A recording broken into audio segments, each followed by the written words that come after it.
there are some really awesome band directors that nobody knows of because they're in their own little neck of the woods and they're burning the house down and doing a great job. If your program is strong, if you're doing the best you can, that's success. If you have kids loving music, that's success. Good. Okay, so welcome to the podcast. Yeah. We are here today with Tony and myself, and we have a special guest, Dr. Jerry Buttrum. He is, at the time of recording this, he is going to be gown, capped, whatever. What's it called? Hooded. There we go. Hooded. Going to be hooded in a couple of days from Liberty University, and we're proud of him. So congratulations, Doc. Thanks, guys. Appreciate it. Jerry is band director, music teacher at Pleasant Hill Elementary School in Cumberland County, Tennessee. And Jerry, we'll let you tell us just a little bit about yourself real quick. Sure. All right. So music started for me was in White County, which is just south of where Tony teaches in Tennessee. And I went to White County High School, graduated in 96, went to Tennessee Tech like Mike and Tony did as well, graduated in 01, moved to North Carolina, or actually taught in Roane County for half a year right after graduating in December with general music, K6, at 2 schools, rural schools, and then moved to North Carolina near the coastline of Pender County is where I was at, and taught at a couple of schools there, and then ended up going up to East Carolina, getting my master's in 2010 to 2012, and taught in Farmville, which is just a suburb, like more urban, for about 2 years. And then I taught at a charter school for 3 years. After that, got my master's in 2012 at East Carolina, moved back to Tennessee after a short stint back toward Wilmington, North Carolina, and then have been in Tennessee now back home near family and all the lovely friends that I have here, and just finished up the doctorate in December of 2023. All right. So busy feller. A little bit. Oh yeah. And fellow saxophone player. So yeah. You can't go wrong all there. worked in Smith County at one point too. And all that three we of us, have. yes. We have. Oh my goodness. And they're still going strong. So, Yep. Despite all three of us. So they didn't mess too many things up, I guess. I know I'm the only one in here that changed the shirt color, but you've been listening to the podcast, you know about that. I did hear, I think it was last week's or the week before episode on the changing of the t-shirt color. Yes. Yeah. I was a few directors behind, and I heard about that. So, oh my. When I pulled those shirts out for us to use. So, Jerry, as is protocol to our podcast, when we have guests, we have a series of questions that we ask. And I'll go ahead and start here with my questions, and then Tony will ask you his. So my first question is, go back, think back. I know it's been, a couple hundred years ago, but what was the first piece of band music that made you fall in love with band and want to be a band director? All right. So I can't say it was just one piece, and I can't say it was a band piece. My musical love has come in through different parts. So I think I fell in love with music and with band with the whole concept. My mom turned on NPR for me. It's the only way I'd go to sleep when I was a baby, she'd say. The big defining moment for me was second grade. there was a symphony orchestra came into White County, and everybody got bused to the high school. We all got to watch The Tempest, and I said, I want to do that one day. I didn't end up being a saxophone player, but that was a big moment for me. My cousins were in band as well, in the band program. If I was going to pick one piece that really pushed it over the edge for me, though, Mike, you might have been in the band at Tennessee Tech at Festival Winds of Percussion. It was the Gustav Holst 1924 transcription of Jupiter. And that was like a big moment for me. Had a student teacher there at the time, and she was playing in it too. And that was Julie Stiles, who is now, who got married. That's her married name now. And she was just phenomenal as well while we was there. So that was kind of in a nutshell what made me fall in love with music. Okay. I think I do remember that. That was a fun concert that evening for the festival. So yeah, I remember that, and I totally understand that. Have you ever started a band program from scratch, rebuilt a program, or inherited a program, an established program? And if so, which one was the most work and which one was more fun? Yes, yes, and yes. I've done all three. So all are equally hard and all are equally challenging. For the new program, when Donna, my wife, was a band director for 16 years before going into nursing, we started the program, and this would have been our first band experience too. So she was at a brand new high school. The most interesting thing about that was we had 25 kids, and 5 of the 25 were all named Ashley, which was great. And learning how to put a concert bass drum frame together, everything written in Japanese. That was interesting. My established program, that was challenging in the fact that the kids that were in the 8th grade really loved their previous director. They revolted. My 6th graders played better than my 8th graders did. By the next year, problems were solved, and it was great. It was a really neat program there as well, where my wife and I got to team teach and had really good success for 2 years. The rebuilding is where I'm at right now at Pleasant Hill. Patience and slow burn is what I got to remind myself many times and many days. It took 5 years for my kids to even go to the local concert festival. Just, I didn't have the clientele, The cool thing is my middle school group, with this group, 30% of them have now made the district honor bands. So it takes time when you're rebuilding. And I think just giving patience, that was my biggest thing. All right. Yeah. What does self-care look like for you, and what do you do in your free time? I'm glutton for punishment, and I like to do a lot of things about music education, hence the doctorate. Before COVID, I went to the gym a lot. I got to get back at that. And I said, once I finish the doctorate and things settle down, I need to start going back. I had a good stint of going to the gym, and it made me feel really good. Studying for my doctorate for imposter phenomenon, or a lot of people call imposter syndrome, helped me a lot to improve as a person. And it was a lot of self-care within my study that I was doing. Another thing is band director book club is just almost like therapy for me. We meet about once a month or every other month, and we get together. It's almost, a time where we are talking about just shop and things like that, but we also use the book to be that catalyst to get us where we're going. And that small group is my village, and it's nice to have that group. And it's a mix of veteran teachers to year 2 or 3 in. And so it's nice to have that mix. Mm-hmm.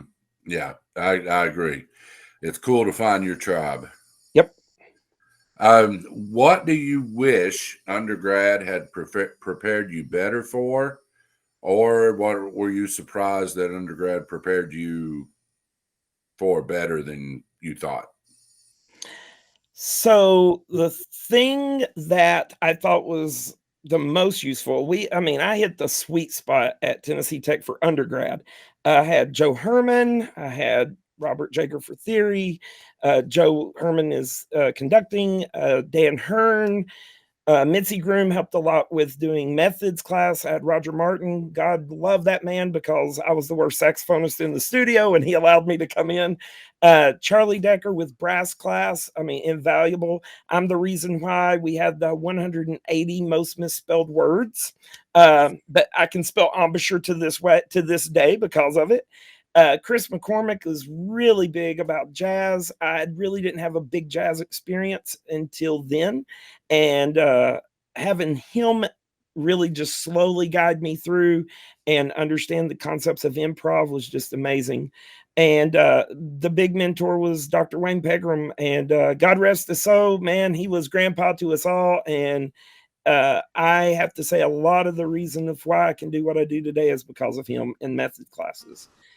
The things in undergrad I wished I could have had would have been more time on band literature because there wasn't a lot there that was talked about, especially at the very beginning level of 0.5 up to grade 3. We had maybe one project of make a concert and select pieces within this grade level of between a 2 and a 4, but we never did talk about, hey, this is what a good piece would be and why, and studying that piece. And another one that really took me a long time, and I'm still working on, even in year 23, is how do you even prepare for concert assessment? That's not talked about a lot. And I think that's a thing that we all need to hear more about because that process is a lot. And there's many ways that, you can go through that process to get to your end goal or that product. But I think that process just needs to be described better for our undergraduate students in music education. I agree. I agree on everything you just said. Sounds Good like and a future bad. episode. Yep. Huh?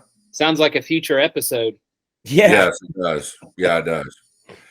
Jerry, if you were not a band director, what would you be doing? I say this to everybody, guys, I'm institutionalized. I've always been at school. My mom taught school she did. She taught school for 35 years. If I wasn't at school, I was maybe at home or church, growing up. And that's just the way it is. The only other thing I could think of at this point now getting the doctorate is being an arts administrator or a collegiate professor in the future. Those are retirement goals or maybe goals for the future if it pops open. I really love what I do. My wife tells me, Donna, she says, you work too much and I need to find other things, but I really like it. It's what I love to do. I love watching other people grow in our profession too. Right. All right, Tony. All right. What does your program look like on a normal day? Okay, so my current situation at Pleasant Hill, I teach pre-K through 8. So we are a true community school. Pre-K 4 is general music. One thing I did for me and to make sure I could teach my kids better, I went back and did my ORF training. I got all 3 levels of ORF training. If I can highly recommend that to any band director out there, if you want to get better as a band director, you need to go and do ORF training. A lot of people will disagree with me on that, but it has been a game changer for me. It gives you a holistic approach. I use a lot of children's books with them. We do a lot of movement, rhythm. We do solfege. Everything's, into that idea capsuled in. We learn a lot through play and discovery. A lot of conceptual arts integration and capacities of imagination and putting all that together. Now, all that carries through to my band program. This is one thing that I can say. I don't share well with others, I guess, which is good for me to be at a K-8 school sometimes. And I kind of like to make sure things are in where I want it to be. So all this carries over into my band program. So my 5th graders are year 1, my 6th graders are year 2, and my 7th and 8th graders are combined. for year 3 and 4. And that's just because of, we're 535 kids pre-K through 8. So it's a numbers game at that. So we have to combine that group together. So that's kind of the idea of the gamut of my day. Each class is 50 minutes. I forgot to say that. Okay. Does your 7th and 8th grade meet at the same time? Do they have the same class time? Yes. Okay. And for assessment or for concerts, I can pull the 6th graders toward the time of concert as well. Very cool. And I think that's something that a lot of rural bands have to do. I mean, yep. Sometimes it's just necessity. Yeah. Yep. And there's a lot to be said when you're pulling 6th graders up to play with 7th and 8th graders. They may not play every note, but man, do they learn a lot. Oh yeah, they do. They do. Let's see. Do you teach anything outside of band? Ever or currently? Let's do both. Okay. Well, as you know, the general music or the elementary music currently, I've taught AP music theory. I had an electronic recording class that I did when I was teaching high school. Which was really cool. So the kids had to go through and do a program called, they used Audacity. It was all free programs, Audio Tool, and we would do recordings. Then they would have to upload it.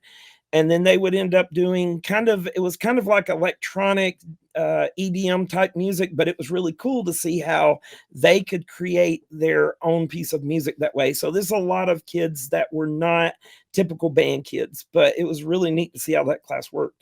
I've taught a color guard class before for my marching band. Chorus, wasn't great at it. Lovely computer lab monitor and RTI, reading intervention. So those classes that you don't have any training for, but they give you anyways. Yeah. So did you think you were going to teach anything outside of band coming out of college? Nope. I thought it was all going to be band. I was like, I'm a middle school band director. There's a common thread if there's any college students listening in. You're not going to teach only band. Yep. Your first job will be many things. Yeah. Let's see. What recruitment tools or events do you use? Well, I'm lucky in the fact I can use my cards as they are dealt to me for recruitment. And my 4th graders from February till right here in April that just went by, we're in May now, I can take that 4th grade class, use about a third of that class period each day that we're together. I see them once a week, and I can get 1 to 3 students on mouthpiece checks. It's a little crazy, and you have to watch classroom discipline, but it's effective. It works, And so I've been able to test every kid that wanted to. I don't force them because, at that point, it doesn't work. And then what I've done this year, which was really cool, was send letters home with every kid. Then also the 4th grade teachers with the Remind Text program, they sent home that same letter in PDF form. But then I did some snail mail as well. And so wrote little personal notes on that as well, especially for the kids that I wanted to see come to our band meeting. So we had our band meeting at the end of April, and we recruited 18 kids for next year, which is quite a bit between 5th and 6th, current 5th and 6th, current 4th and current 6th graders that wanted some to rejoin or to join for the first time. So very cool. And that's the most I've ever had at that school. Okay. And then kind of taking your kids to the next step, do you guys do anything for passing the torch from 8th grade to 9th grade into high school band? Yes, we do a spring concert with, I feed Cumberland County High School. So Cumberland County High School spring concert, my 7th and 8th graders will go play 2 pieces with them. Okay. And Bruce Johnson, who's the band director there, will come down once or twice a week. Has been able to, luckily this spring, they've allowed him to change his schedule to have him come and work with the kids as well. So as I'm teaching, I can say, hey, can you work with my percussion today? Which has been so beneficial this semester. Very cool. Because my previous job was that Cumberland County job, and my last year there, they had me landlocked all day long there. I couldn't get out of that school if I wanted to. So I'm glad that they changed that. Let's see. What does your rehearsal preparation and or score study look like? I'll be honest, I need to do a lot more. But due to financial and the purchasing power of a rural school, I have to do a lot of listening to recordings, looking for problem areas there before purchasing a piece. Money's tight. That's the thing with rural schools. And all that's got to kind of be done before I can purchase and justify, okay, here's the 5 or, here's the 2 to 3 pieces we get to buy this year to add to the library. For me, though, I found that flex band pieces have been absolutely the way to go for me. And it's the only way I can get all the parts covered, and that's one positive point I have to say about COVID for us in the band world is that composers, started doing the flex band pieces. And now it's like, hey, this is what we've been wanting for a long time. And now we can play some of these pieces that are out there now that they've rewritten and arranged them for flex band. So that's been great. I mean, for my kids, it's the only way I can really have a program because my instrumentation can be really weird sometimes. Yeah. And I've started buying more flex band stuff with beginning band stuff. Mm-hmm. I mean, I've got a larger program, but it's still nice to be able to just move those parts around. If you've got, a sharpshooter on trombone, give them the melody. They'll love it, and there's nothing that says you can't do that. And there's also, what do they call it? It's like band in the box or band in a box or something. Yeah. It's similar setup, just a different publishing company. Yeah. Band in a box been around a long time. If it's the same. Yeah, but that's an accompaniment improv thing. Yeah. So this must be something new I've not heard of. I'll have to look it up. Yeah. But yeah, it's because I think flex band is Hal Leonard, the official flex band. Oh. But there's other publishing companies that kind of have the same thing. It's just different name. They can't call it flex, but we all refer to it as flex. Pepsi, Coke, Ford, Chevy. Yeah, exactly. Yeah. What does your beginning band curriculum look like as far as method books, any supplemental resources? Do you use binders? Anything else you'd like to add? So how long do we have this podcast for tonight? I'm about to nerd out hard on you, man. This is my bread and butter. This is my bread and butter. There is no time limit. We don't have to work tomorrow. All right. That's right. Shut it. Tony and I are lucky that lucky in the fact we get tomorrow off. Weather's not going to be so great in our area, so praying for good weather, but at the same time it's nice to have that teacher appreciation extra this week. So, yeah. All right, so here we go. Everything that I do in my classroom, there is a reason for it, and there's a reason for everything I do in my classroom. That's one thing I say to the kids as well, or in our classroom. I don't say my, sorry. I was taught better than that. Never say my classroom. I like to say our classroom. That's just a personal thing for me because I want it to be our band room for the kids and for me. Starting 5th grade, we use binders for all grades. What I like about it is they can get pencil pouch. We put pencil pouches in there, clear sheets, absolutely. And that's going to be everything they need to structure for the class. So that's something I truly believe in. Anything to add structure in, our band pedagogy, that's going to be number one. I like the first 9 weeks for my beginning band, since that's what we're talking about, beginning band curriculum. I don't use books at all. I truly believe the whole idea of what Carol Kruger said. If you ever read anything about Dr. Kruger, she has a book called Progressive Sight Singing. And when I was teaching with Catherine Sauls in North Carolina at the charter school, we had our kids sight sing tons. It was great. Man, does it make a difference. But we sing a lot and we play a lot, but it's going to be more of in the ear, out the mouth. That's what Carol Kruger talks about. So my first 9 weeks is no band book at all. I mean, I look at it this way. You got a 10-year-old starting out on this instrument, right? So there's 7 processes that they're having to work through just to play an instrument. So we're talking about construction, how to, putting the instrument together. How does that instrument work? Good posture, embouchure, hand position. That's a whole nother thing.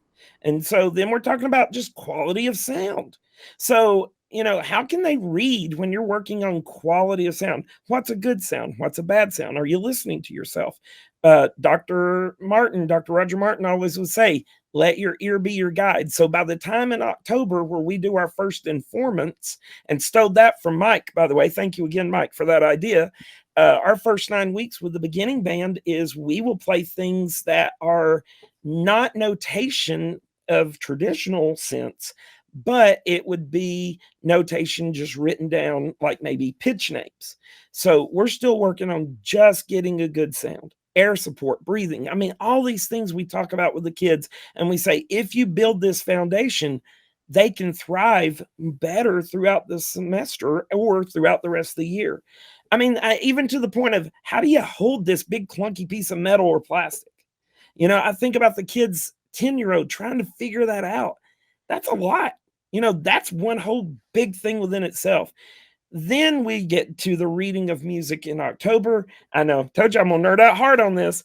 And then listening to others, balance, blend, and musicality. I think that's the big thing that we've got to go into those processes. How I start out is I'll start out with concert D. I think, Tony, you talked about this in your podcast where you were answering the questions as well. I work down to B flat, and then we'll do pentachord. But here's the thing. My 4th and 3rd graders have been singing what I call do to so, do, re, mi, fa, so fa, mi, re, do, so, fa, so, mi, so, re, so, do, so, fa, so, mi, re, do. We're singing that. Then they go and play that. And so at that point, by 5th grade, by September, we can get through that. So we're working on pentachord and working on just hearing that. Later, we'll go to what I call hexachord, do to la. We're in the key of B flat, of course, do to T. And what that does is it sets us up getting ready for a B flat scale. And so by January, I have kids being able to play in the clarinets across what we call the break or the register. And we're playing an octave scale. And so I found it works. With percussion, we talk about breaking it down just at the beginning, full, down, tap, tap, up with strokes. And that's going to be the big thing, just getting hands moving. Like I said, don't believe in the book the first 9 weeks. Second 9 weeks, we'll get into the book.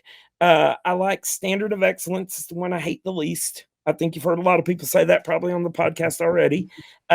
We skip around.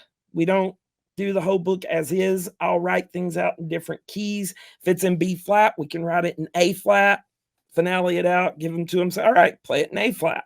Now go back and play it in B flat. We can talk about key signatures that way early. So I think of the band book as a tool. And it was great because the night that I had my students for recruitment in April, I had a parent who was there, and man, he was just like hammering. You mean you don't go straight through the book sequentially? No, it's just a tool. Man, that's completely different than how I learned. I said, yeah, that's the way I learned too. Teaching cycles is a big thing. Thank you, Carol Gocher, your first guest who taught me this. The way I teach is using the following system. We clap and count it together. We finger through while I play it, or they slide through it while I play it. Then we play it together, and then the kids will play it. So it's a 4-step sequence on how we do everything we do. February, that's when, I was about to say January is when we get B flat concert. Then we're switching down to A flat, F, and E flat. And then we go into chromatic. So my first year, where Stephen's talking about chromatic scale, I like to do a thing called +5. So that's where they will look at the back of the position or fingering chart. They'll number it. All right, play 5 up, play 5 down. Move 1 box over, play 5 up, play 5 down. And then we'll go into +8s. Play 8 up, play 8 down. So while they're doing that, we're working through those ideas. Year 2, we're adding more scales in, CG, D flat. I'm getting them ready for district honor bands is the big thing there. The goal is to try to play all 12 by the time they get ready for high school. Do I make that all the time? Absolutely not. Going to be completely honest with you. It would be great. It's just going to depend on my clientele that I have. And the big thing I tell the kids, I tell them, you know, if you know your scales and your rudiments, those are the keys to the kingdom of Western music. So I feel like that scales are vital in everything we do. So everything I do is based around scales in that respect, but then we'll bring in music at that point, of course, with everything. So warm up is a lot of scales, and Remington as well. We'll start Remington and lip slurs as well. Told you I was going to nerd out hard on that answer. No, that's fine. I made a couple notes because there are a couple things that I want to like circle back around to. Sure. But do we want to get into the summer clinic, Mike, or do you want to Yes, let's do that. Okay. We can circle back to my other questions later.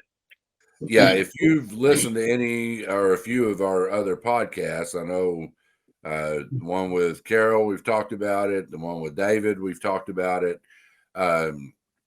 But Jerry is the mastermind behind and master organizer of the Twin Lakes Band Director Clinic, held at his school every year.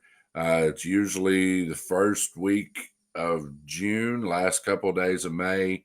It's whatever week I choose to go on vacation. It's not the same week. Shame on you, Tony.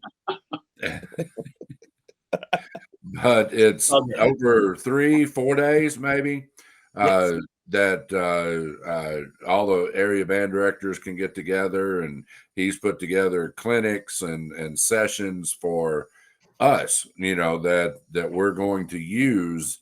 And I have used just about everything that we've touched on in those clinics. I've used at some point in my job. So it's great. And we can use that for if you attend or attend in person. It's usually, or it's live or it's streamed through, do you use Zoom? I can't remember. Yes. Okay, so it's through Zoom, and if you can check the Facebook page for the Twin Lakes, is it just Twin Lake? What's the Twin Lake Small Band Directors Clinic or Twin Lakes Band Directors Clinic? It's called the Twin Lakes Small Band Director Group, I do believe, on Facebook. It's private, and the only reason why we keep it private so we don't get spam.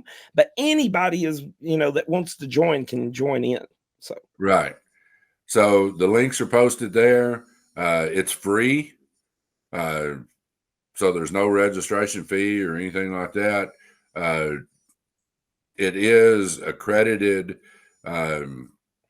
PD hours that Cumberland County endorses, so we can take it back and give to our county. So Jerry, just tell us a little bit about where it came from, what was the start of it, and where are we at right now?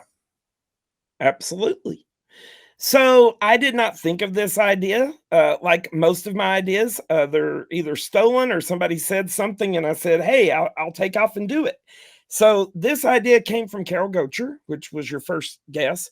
Carol said, you know, wouldn't it be great if we didn't have to go to all these math PDs and we need to have our own? I said, okay, I'll do it. And so that was just the way it was. Okay, let's do this. So 9 years ago, we threw together our first workshop, 3 days, and we had a lot of us personally do a lot of the sessions.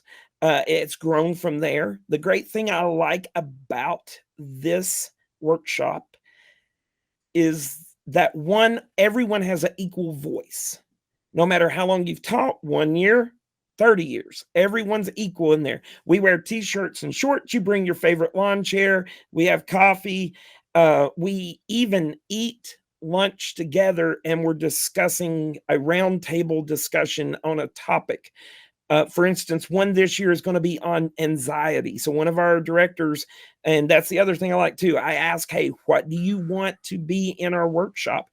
And because it's our workshop, this isn't mine. I put it together, but I want it to be something that everyone has a voice on. And somebody said, let's talk about anxiety. I said, that's great. So that person is going to be kind of like the leader of that discussion. and we can open the air up about, what gives us anxiety within just the profession. But that's during lunch. So we even eat lunch together. So that's the great thing I like about it. So it's a 3-day workshop. We actually go 8 hours long. A lot of roundtable discussions. Sometimes we get way off topic, but it's flexible in that way on purpose. It's very relaxed, like we talked about.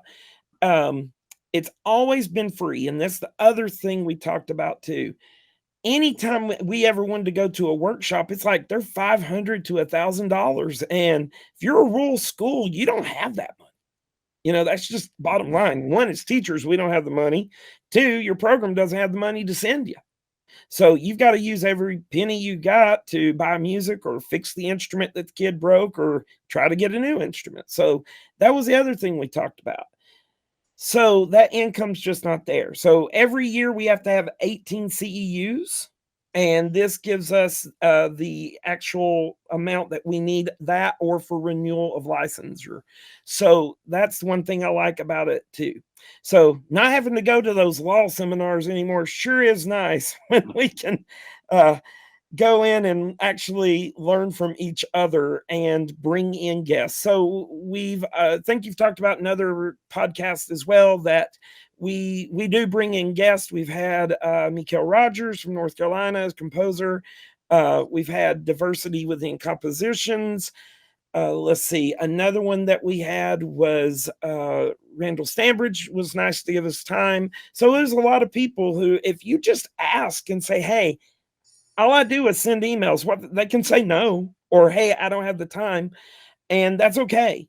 So, then someone will say, hey, hit me up the next year. I want to do it. And so that's happened before as well. So that's kind of in a nutshell what we do. Yeah, that's another good thing that came out of COVID is this whole, like, I'm going to say Zoom, but it's not just Zoom, but like you can talk to somebody in California, and you just get them on. You don't have to fly them out. You don't have to lodge them up. You just hop on a call and pretty amazing. And we were even doing that before COVID, actually. Yeah. So that was kind of neat.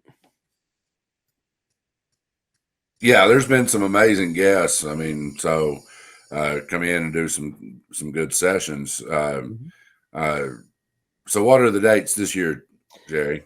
So the dates this year are May 28th through May 30th.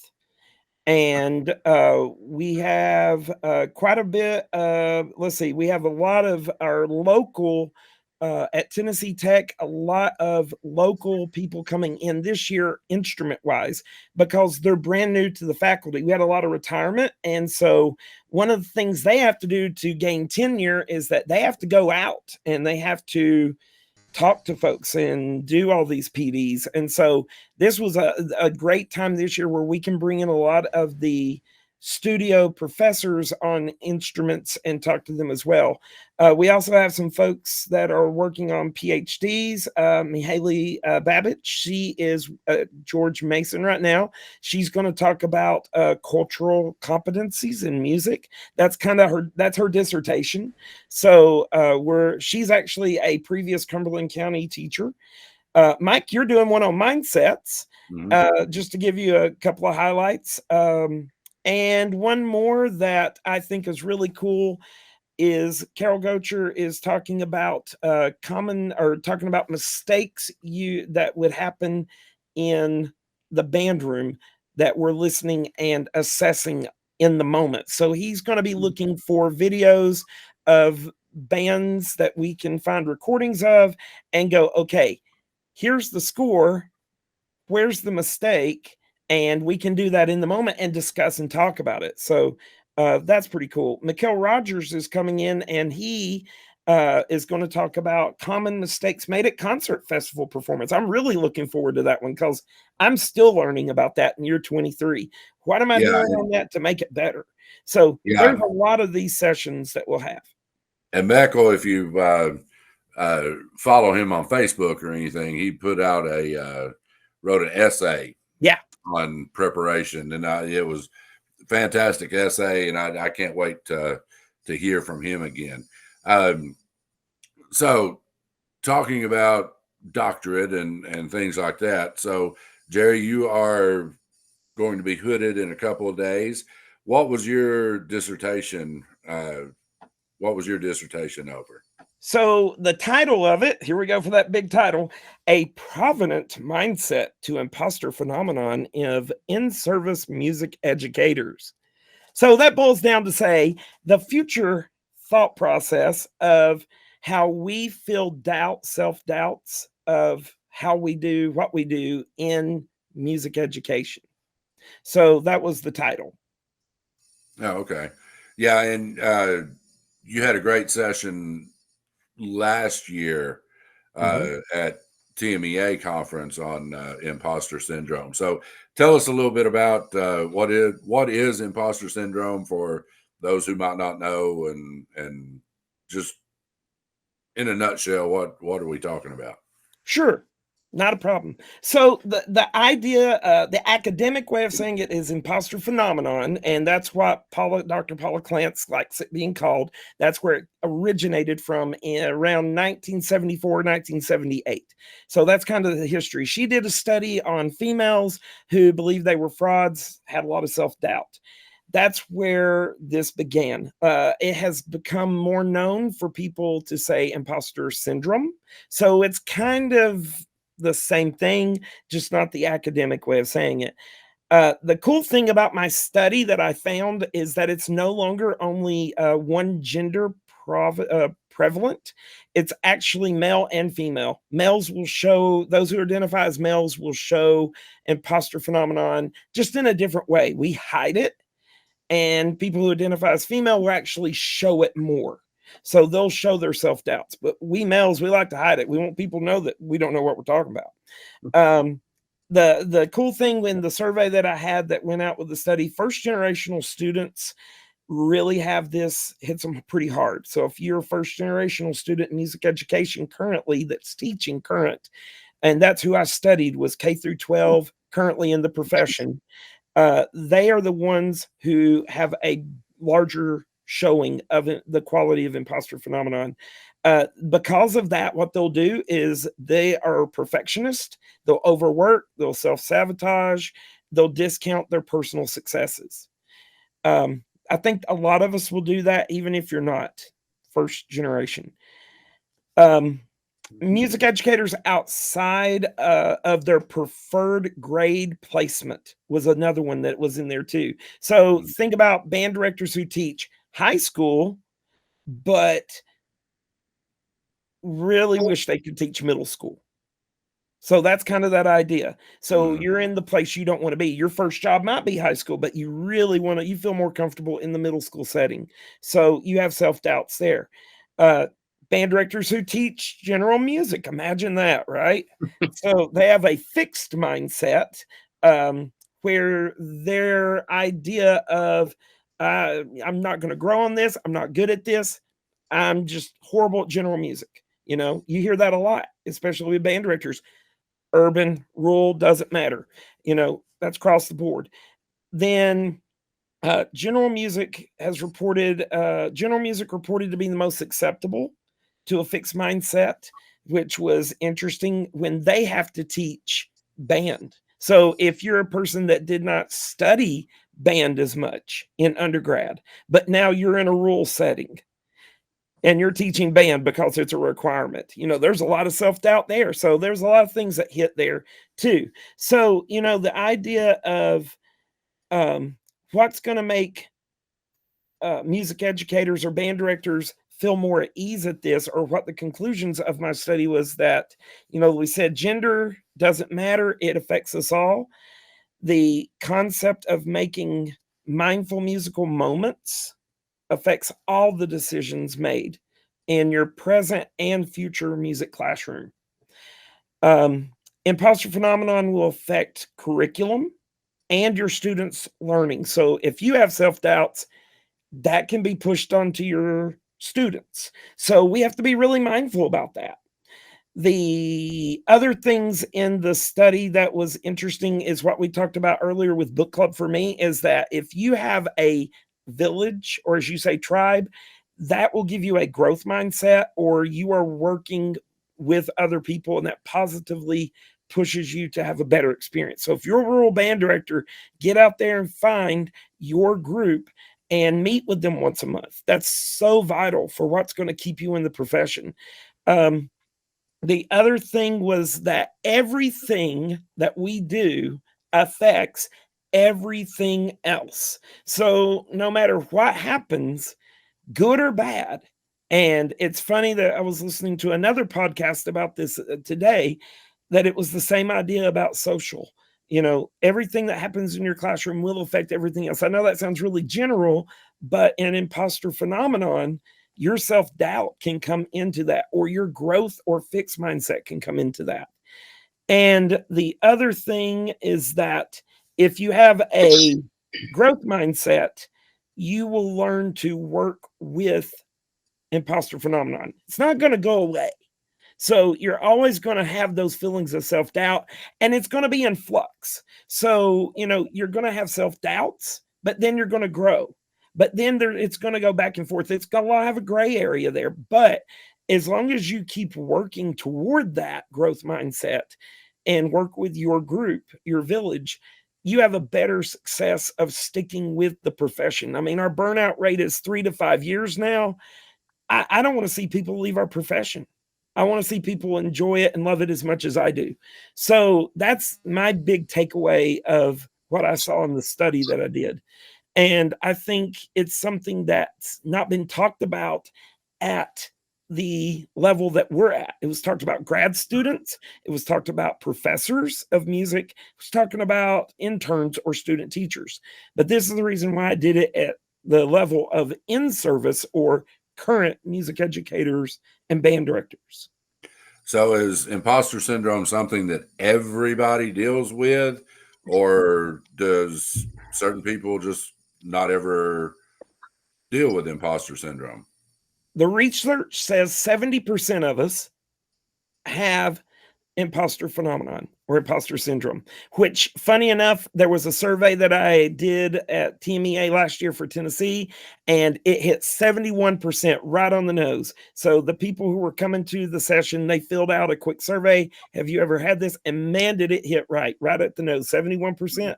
There are some people who just don't, you know, but most of us do. And because most of us do, I think it's a really big topic that we need to explore more about self-doubt versus how we think of our mindset as well. So is there an answer, or is there a quick fix for dealing with imposter syndrome, or is it just something that you have to learn how to deal with? You learn to work with it. That's the secret. There's no secret. It like I said, there's a lot of gray area. You're just going to have to learn to work with it by accepting the fact you're going to fail, but you're going to grow from your failure. And it's the same thing we should be teaching our students in the band classroom. This is going to be a challenge. You are in a class that's going to challenge you. You may be a math whiz, but I bet in this class, you're not going to always get it perfect every time. And so, yeah, you're going to fail, but it's okay to fail because that's how we grow. And I feel like that theme is finally coming more in vogue for teachers and educators in music education to use in the classroom, because before you would see slogans, and I've seen it in band rooms. I saw a principal that I had at one time that failure is not an option. And I'm going, now look back at that and go, that was the absolute worst thing we could have said to one of our students. I remember that percentage point from your thing at TMEA. Like that was the first eye-opening, because I think you did that like 5 minutes into the presentation or whatever, and I was like, huh, yeah, okay, all right, yep. You've got me hook, line, and sinker. I'm ready to hear the rest. And it's crazy because this is something I deal with, and it's crazy how one event can just avalanche everything, right? Like you think you're over it, and then something happens and it just, yep. And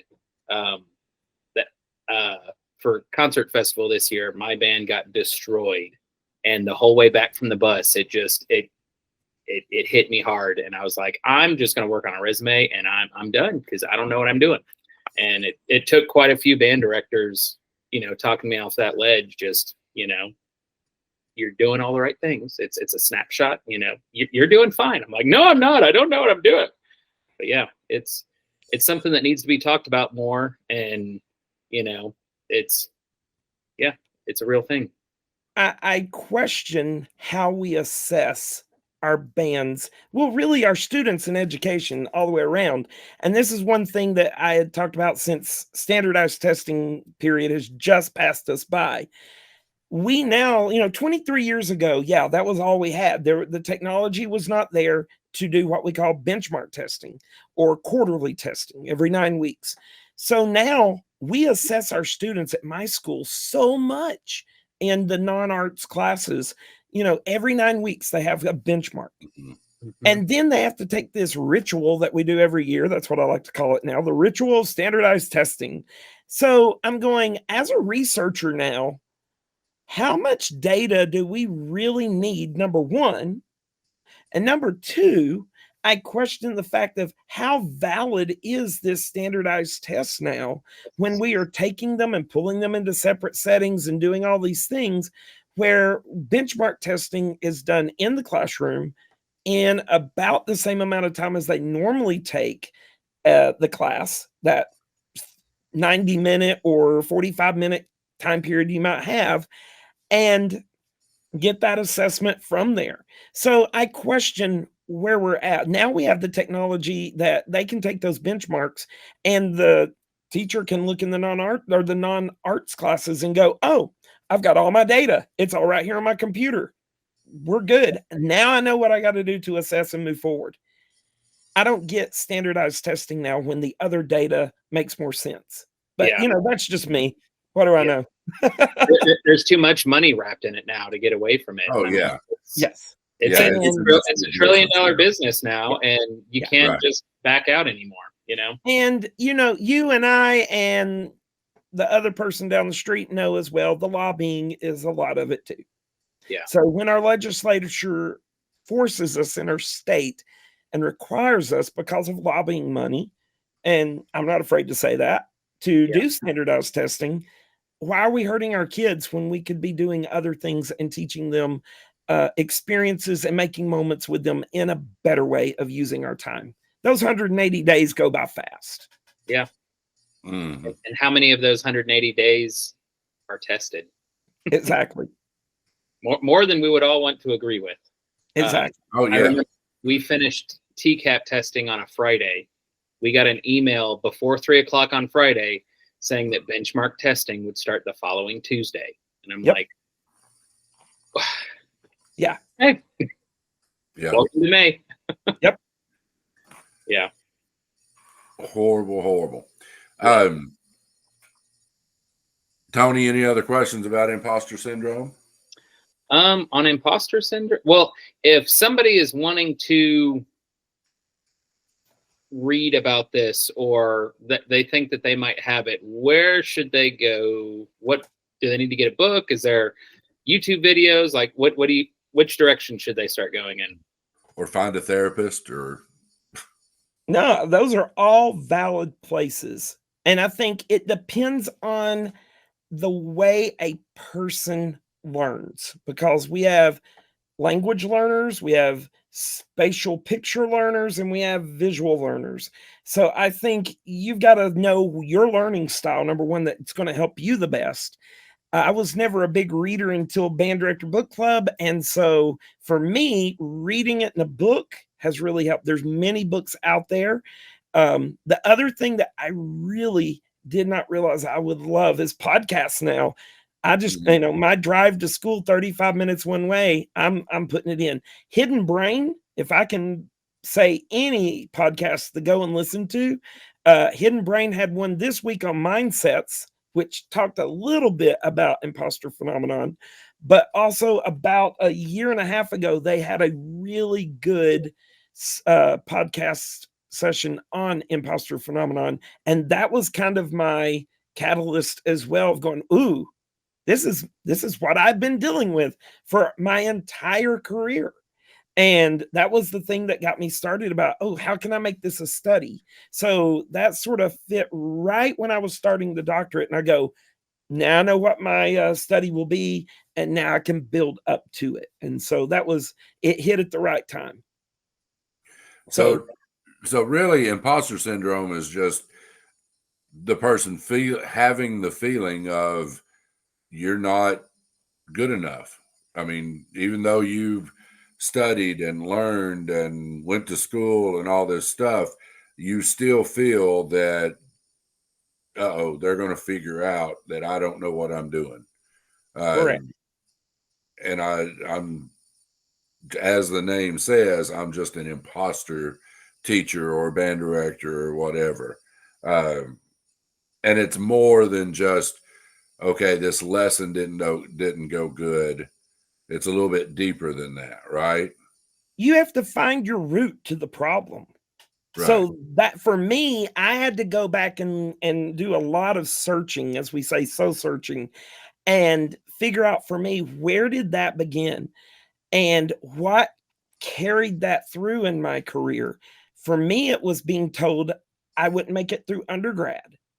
And then it was told when I went to an assessment and made a 5. Yep, I did that in my career. I've made a 5. Went back and about 2 years later, had the same judges, or one of the judges got a 2.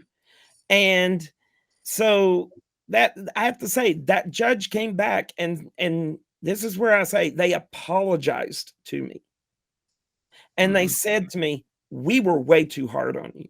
Now, other judges that were there, they never did go and apologize. But Ed Whitener in North Carolina, I'll shout out your name forever, my friend, because you came back and you apologized and said, we were too hard on you that day. Mm-hmm. And I thought that was just a big moment for me to realize in my career that a veteran teacher came back and said, we could have done better to help you. And so that's why I'm a big proponent about helping others as well in the profession. How can we help you, not tell you to get out? Because too many of us are belling the train as there is.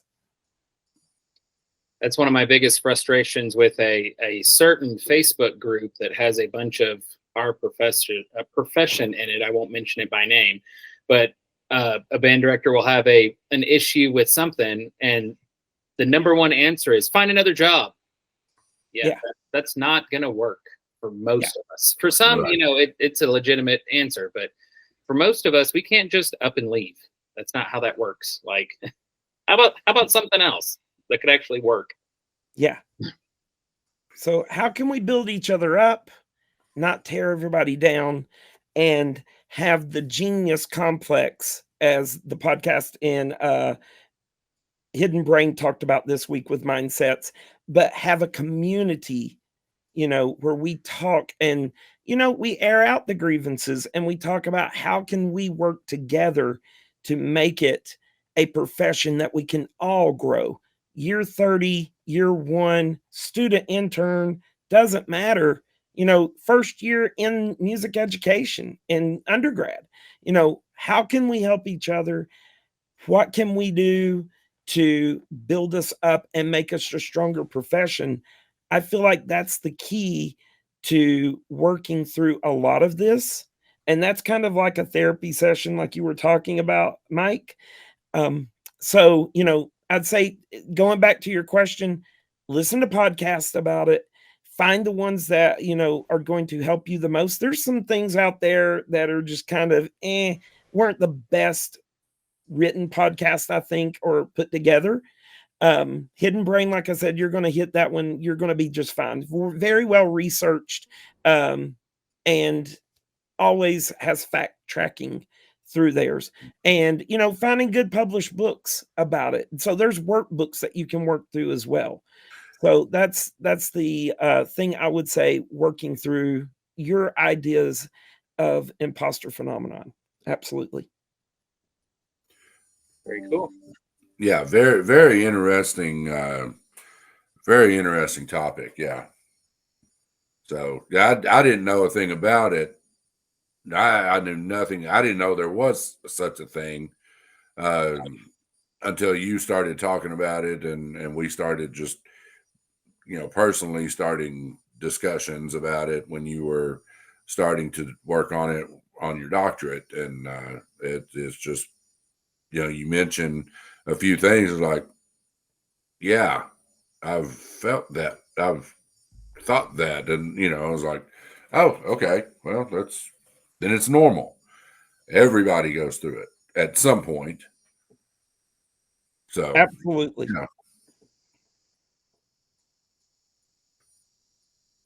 All right. Well, we are late in the evening. Yeah. So, but it's been Some of us have to fantastic. go to school tomorrow. Yeah, I know. Some of us got to go to sleep. We've still got, well, we're almost done though, man. Yeah. We've got till next Wednesday. Thursday is early day for us. Friday is early release day. So, yeah. Yeah. It almost got it done. And but if you're listening and you don't get out until June, sorry. We're thinking very good thoughts for you. Yes. We also start at the end of July too. That's so. true. Yeah. That's true. Yeah. Hey, Exactly. Can I just say to both of you, I really appreciate this podcast, and I appreciate the two of you putting this together every week. I know it's a lot to do, a lot to edit, but I think you're reaching out to a lot of people out there that need this, that don't have the resources that a lot of the urban bands or the suburbs that we've heard about too in other podcasts that you've had have those resources of being able to get together. So thank you very much for both of you for doing this. Oh, you're very welcome. And look, we understand, yet we are rural band directors, but the urban and suburban band directors, they've got problems of their own as well. Absolutely. We're not here to fix or say that, oh, woe is me, that we're the only ones with problems, but that's where most of our experience is at. So if there's anything that we know, it's kind of like the building up thing. If there's anything that we know that we think can help other people, then by gosh, we're going to do it. We're not here trying to keep secrets from anybody. Absolutely. So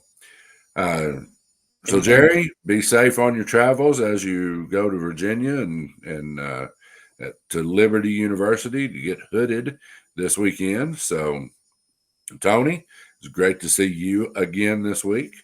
Absolutely. It's been a pleasure. Yeah. So check us out anywhere you get your podcasts. We are on Spotify, Apple Podcast. Check out our Facebook group. We're on YouTube. All of it, the Rural Band Director. You can reach out to us at the Rural Band Director at gmail.com. If you need to ask us any questions, or if you got any topics that you want to hear us talk about, or if you want to be a guest and come on that you have something to talk about. So after we got through, Tony, with our fundraiser thing, I thought of a bunch of other fundraiser things that I've seen on or saw on other Facebook groups and things like that we didn't even talk about. So, please don't think on any of our topics that we are the be all end all. There's a bunch of things out there.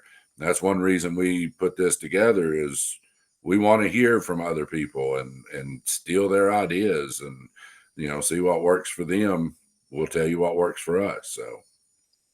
Yeah, and a few of you guys have reached out that you want to be a guest, and we wanted to test drive having guests with folks that we knew already. So if you've reached out, we'll probably be getting back with you on getting some people that we don't know, and especially now that school's wrapping up, we'll have a little bit more time. So yeah. Be on the lookout. We need more guests. Yeah, because we pretty much talk to everybody we know. hit all four of them. We're done. Yeah. Are you saying you don't have many friends there, Mike? Well,